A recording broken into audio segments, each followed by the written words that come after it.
के आधार पर हम चुनाव कराएंगे। और बिहार का इतना बड़ा चुनाव हुआ उन्हीं मानकों के आधार पर, तो बहुत सफलता हुआ। तो मैं ये समझता हूँ कि ये जरूर था कि हमने उस समय पीछे किए और परिस्थितिवश किए। और अभी भी जो बोर्ड की जो परीक्षाएं हैं, वो बोर्ड की परीक्षाएं आपको 1 जनवरी से 15 जनवरी तक इसकी आप प्रैक्टिकल इत्यादि होते हैं, और संभवतः 15 फरवरी से और मार्च मध्य तक आपकी परीक्षाएं होती थी। तो जो बोर्ड की परीक्षा है, मुझे लगता है कि जो परिस्थितियां वर्तमान में चल रही हैं, तो जनवरी फरवरी में तो अभी हम जो सोच रहे हैं जनवरी फरवरी में, तो ये परीक्षा अभी संभव नहीं हो पाएगी। ये तो हम लोगों ने अभी निर्णय लिया है। लेकिन फरवरी के बाद कब हम परीक्षाओं को कराएंगे, इस पर थोड़ा सा और विचार विमर्श करने की हमको जरूरत पड़ेगी। और फिर हम, यदि आपका कोई किरण हो आपका और अन्य अध्यापकगण का यदि कोई विशेष सुझाव हो, विचार हो, तो जरूर करें। लेकिन प्रारंभिक दृष्टि से जो जनवरी में परीक्षाएं होती थी, जनवरी फरवरी तक फिलहाल ये विचार किया है कि इसको हम लोग अभी स्थगित रखें, और आगे कब हम करेंगे इस पर एक बार फिर विचार करके आपको हम अवगत कराएंगे। धन्यवाद किरण जी। रमेश जी, राजगढ़ मध्य प्रदेश जी, हमारे नाम राशि जी, आप क्या पूछना चाहते हैं? मैं केबी राजगढ़ का शिक्षक हूँ, और वर्तमान महामारी के प्रकाश में मैं पूछना चाहता था कि ऑनलाइन परीक्षा क्यों नहीं ले सकते, जबकि हम वैसे विद्यार्थियों को ऑनलाइन कक्षाएं करवा रहे हैं जिनके पास न तो उचित उपकरण है और न ही इंटरनेट की पहुंच है। यदि नहीं तो क्या प्रैक्टिकल और थ्योरी के अंकों को मिलाकर उत्तीर्ण करने की शर्त एक प्रशंसनीय समाधान हो सकता है?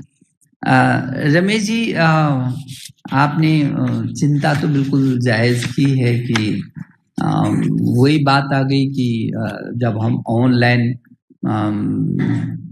शिक्षण करवा रहे हैं तो फिर ऑनलाइन परीक्षा कैसे नहीं करा पाएंगे। लेकिन आप बताइए ना, जब अभी मैंने एक उदाहरण दिया कि अभी स्थिति यह है कि जो दूरस्थ अंतिम छोर में कुछ प्रतिशत ऐसा रह गया अभी हमारा, जो इन सब चीज से अछूता है। अब गांव के एक जगह माइक लगा करके ग्राम पंचायत में, और दूर दूर बच्चे हैं और फिर वो पढ़ा रहे हैं अपने अपने उसमें, तो वो तो हो सकता है, लेकिन वो परीक्षा कैसे करके दे सकता है? कठिनाई है, अब ये कठिनाई है। और लेकिन हम जल्दी इस कठिनाई पर विजय प्राप्त करेंगे, ऐसा मेरा भरोसा है। हर बच्चे के पास एक कंप्यूटर और लैपटॉप होना चाहिए, और वहाँ फिर इंटरनेट भी होना चाहिए। तो ये कम नहीं, बहुत बड़ी चुनौती है। लेकिन इसमें भी हम कैसे रास्ता निकालेंगे, थोड़ा सा समय जरूर लगेगा, लेकिन मैं आपको आश्वस्त कर रहा हूँ कि इसमें हम जल्दी से जल्दी इसका समाधान निकालेंगे। सीबीएसई की जो 24,000 से भी अधिक जो स्कूल हैं, इसमें बहुत सारे स्कूल ग्रामीण क्षेत्र में हैं। और ये बात सही है कि जब हम लोगों ने ये निकाला था कि पूरे देश के अंदर कहाँ कहाँ किन किन क्षेत्रों में अभी पहुंच नहीं हो पाई, तो कुछ हर क्षेत्र में कुछ ना कुछ थोड़ा बहुत ऐसा निकला है कि जहां तक अभी बहुत तेजी से पहुंच करने की जरूरत है। तो मुझे लगता है कि अभी ऑनलाइन परीक्षा तो संभव नहीं है, आपको तो मालूम है। और जो आंतरिक परीक्षा के लिए हम लोगों ने एक समिति गठित करेंगे, और इसमें विचार विमर्श के बाद हम लोग देखेंगे कि आगे क्या हो सकता है, उसके संभावनाओं को हम तलाशेंगे और उसके अंतिम रूप देंगे। जी, तमिलनाडु से जननी जी, क्या बोर्ड परीक्षाएं आयोजित करने से पहले उपचारात्मक कक्षाओं में कम से कम 1 महीने सम्मिलित होना संभव है?